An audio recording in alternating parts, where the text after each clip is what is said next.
Hello, welcome to Season 2 Spark edition of Investment Insider, brought to you by Invest Selangor. My name is Cynthia Ng, your host for this series. In this Spark edition, we will take a closer look at Port Klang, Malaysia's most important gateway for trade and maritime shipping. Port Klang is located in one of the world's busiest sea lanes, the Straits of Malacca. In this episode, we will find out how three organizations are driving the growth of the port terminal as it becomes an increasingly integral player in the global supply chain.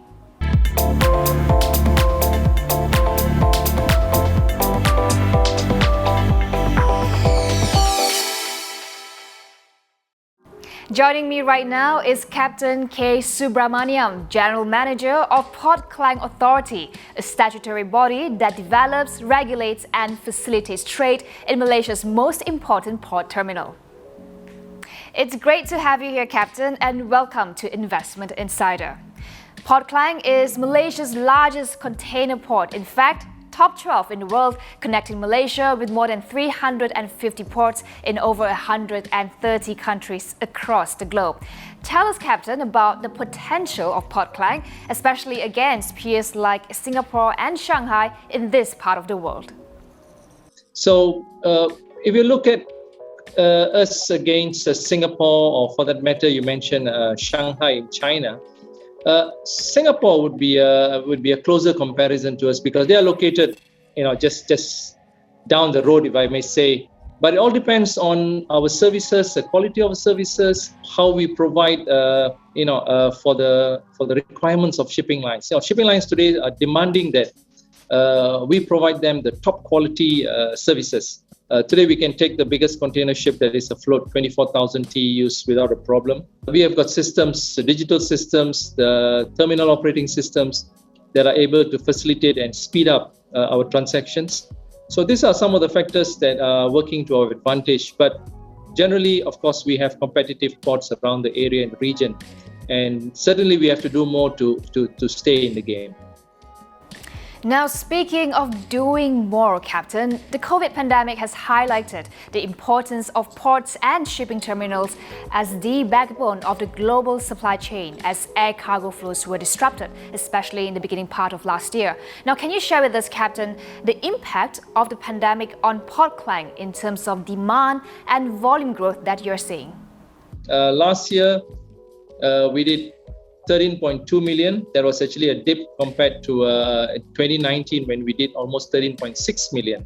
So the drop last year was anticipated because we had a very bad period between March and June of last year. That was the beginning of the epidemic, and there was practically lockdown all over the world. But after July of last year, we suddenly saw the volumes picking up because countries got used to SOPs. They started opening up their industries and so on. But comparison with last year may not be the right measure. So what we do, we compare it with 2019, and we are still growing by about 6 to 7%. So this year, I'm optimistic. I think we can do 13.5, 13.6 million. But if the current trend continues until the year end, I think we can break the 14 million TEUs mark for the first time. 14 million TEUs. And how do you plan to achieve that? And also, Captain, if you can share with us the expansion plans for Port Klang to cater to that growing demand. 4 years ago, we presented to the government an expansion plan for Westports. We're going to expand the existing terminal by another 5 kilometers. We'll be adding about 13.5 million TEUs capacity. But this project will be over the next 20 years. After Westports Phase 2, we are looking at an island nearby Port Klang, which is known as Carey Island. It's right at the entrance to Port Klang. Very, very good location with natural deep waters. And we are already doing a study on that island now. Look at the possibility of setting up our third terminal there. So that will be our long-term plan. So Westport Phase 2 first, short to medium, and longer term will be Carey Island. Thank you, Captain, for outlining the short and long-term plans for Port Klang. Once again, thank you for coming on the show. We are going to take a quick break. Next, joining me is Dato' Ruben Emir Ganalingam, Managing Director of Westports, Malaysia. Stay tuned.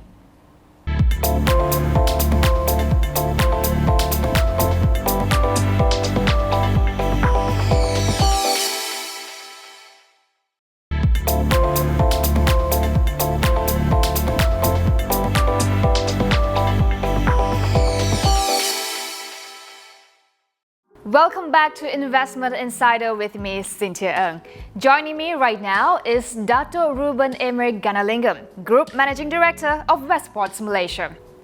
Ruben, thank you so much for making time to speak with me and welcome to Investment Insider. We are very excited about the Westport 2 expansion plan, which I understand, Ruben, will increase capacity by as much as 50%. Talk to us about the progress of the project. Sure. So the project now is still in the discussion stage with the government.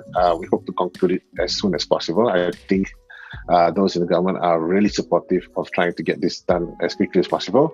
Of course, unfortunately, with elements such as lockdowns, it's a bit more difficult to get these things through quickly. But definitely, we're trying our best. All parties are trying their best to get it done.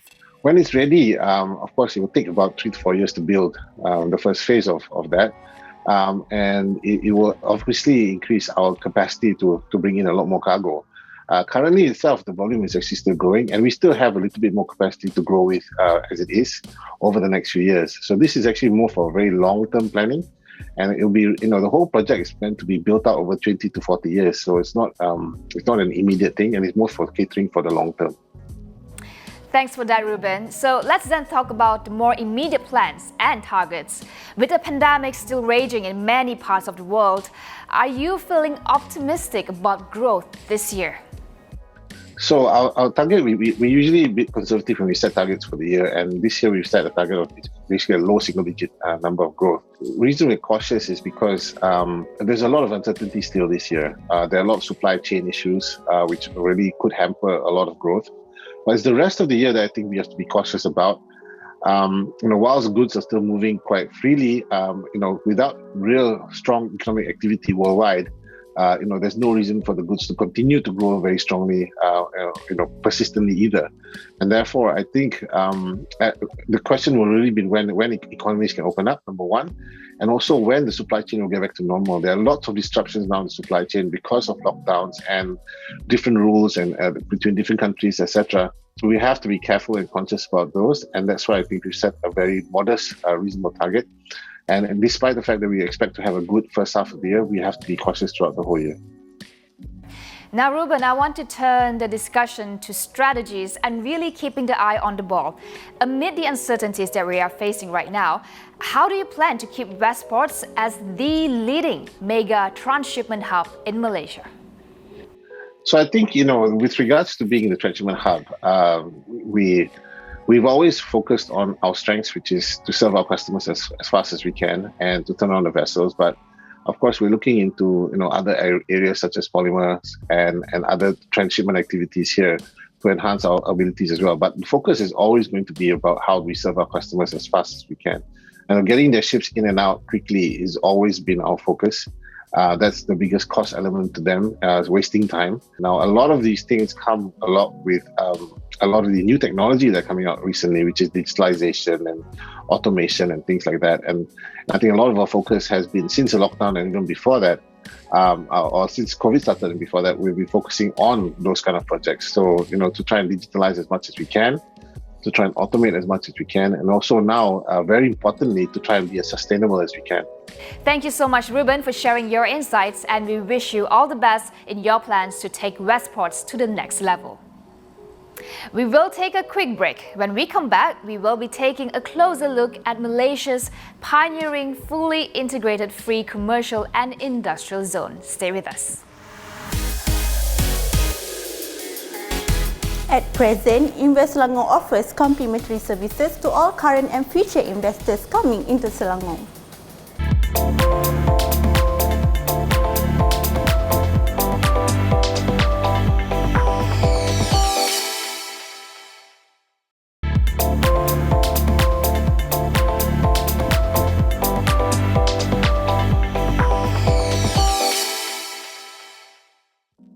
Welcome back to Investment Insider with me, Cynthia Ng, your host for this series. Joining me right now is Mr. Loh Chikan, CEO of Podclang Free Zone. Welcome, and it's great to have you here, Mr. Loh. This is indeed a challenging time for businesses globally as the pandemic has disrupted global supply chains. Can you walk us through how Pkfz has been impacted by the disruptions brought upon by COVID? For Pkfz, as a free zone that provides integrated dynamic solutions, we are somehow seeing growth during this period of pandemic. A lot of warehouses for storage purpose are fully taken up actually. People are looking for places to store their goods due to the restrictions in moving the goods around MCO period. So in a nutshell, we are seeing an increase of about 22%, which is equivalent to about 481,000 20 equivalent units of containers, which is also amounting to about 4.5 million freight weight tonnage of cargo during this period. 22%, that's excellent growth rate. Now, if you can share with us then, Mr. Loh, what are the sectors that are contributing to the increase in demand? And is Pkfz looking to invest more to cater to this demand? Okay, since it started operations about 15 over years ago, total investment in Pkfz has already amounted to about 1.3 billion ringgit Malaysia. To date, there are about 70 companies operating on a long-term tenancy model with us, and there are about another 100 companies who operate here, occupying our light industrial units. And how do you plan to meet this increased appetite for spaces and warehousing units? I suppose if you can share with us, Mr. Loh, what are Pkfz's plans to drive future growth? In the immediate short term is to look at internally to do a redevelopment of our current industrial unit. Another aspect that we are looking also to ensure that we digitize as much as possible our operations, where the use of IT to assist smoothen the operations as when we operate with the government agency working hand in hand to cut short the cycle time and to provide the convenience to the logistic players in this free zone area and these regions. Can you talk to us about Pkfz's partnership with Invest Selangor and how has it helped in the growth of the industrial zone? Invest Selangor has been very supportive in promoting Pkfz from the very early days. Whenever they were having an opportunity for us to engage with the potential clients and investors, we are being alerted, and we are more than happy to participate and work hand in hand with Invest Selangor to find a product or a service that will meet the expectations of the investor and together bring a successful investment into Pkfz. Thank you, Mr. Loh, for talking to us about Pkfz's plans, and we wish you nothing but success. You have been watching Investment Insider with me, Cynthia Ng. We will see you again in the next episode. Selangor is the most attractive investment destination. Find out how we can assist you at www.investselangor.my. Join us again in the next episode.